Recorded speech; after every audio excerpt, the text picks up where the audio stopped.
அது என்ன மீன் பாரு? கடவா மீன், கடவா மீன். பாத்தீங்களா கடவா மீன்? பார்த்தா நல்லா இருக்குமா சாப்பிட்டா? சூப்பரா இருக்கும். இன்னைக்கு நம்ம ஸ்டால்ல தான் வந்திருக்கு. அருமையா இருக்கும். அது எப்படி சுத்தம் பண்ணி காட்டுங்க. பாருங்க பாருங்க. அது கிட்ட வந்து பாருங்க அப்படி பாருங்க. அப்படியே உள்ள எடுத்துறோமா? இதான் ஒரு பல்லு. அது தெரியுதா? இதை மட்டும் எடுத்துறோம். கிட்ட காட்டுங்க. கிட்ட காட்டுங்க. இதான் ஒரு பல்லு தெரியுதா? இதை ஃபர்ஸ்ட் எடுத்துடணும். இதை போட்டுடலாம், சமைக்க போட்டுடலாம், குழம்புல போட்டுடலாம், ஒன்றும் பிரச்சனை இல்லை. உள்ள இருக்கு பார்த்தீங்களா? இதை மட்டும் வெளில எடுத்துக்கணும். வெளில எடுத்துட்டு மேலே தோல் இருக்குல்ல, தோல் இருக்குல்ல, சரிதா? கடா மீன் கேட்டுன்னா அப்படியே வெட்டி காட்டுறேன் பாருங்க. அப்படியே வெட்டுங்க. சில பேர் ரவுண்ட்ல கேட்பாங்க, ரவுண்ட் ரவுண்டா. சில பேர் வறுக்கிறதுக்கு கிரேவி பண்ணுறதுக்கு கேட்பாங்க. அந்த மாதிரி நம்ம போட்டுக்கலாம். சரி.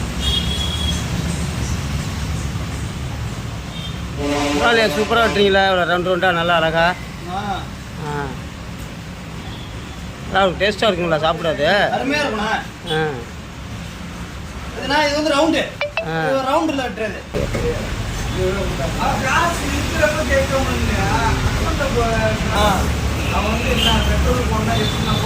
எப்படி ஹோல்சேல் ரேட்டுக்கே மீன் கொடுக்குறீங்களா? எல்லா மீனும் கிடைக்குங்களா? கனவா மீன் இல்லை, நான் இப்போ தான் பார்க்குறேன் கனவா மீன்.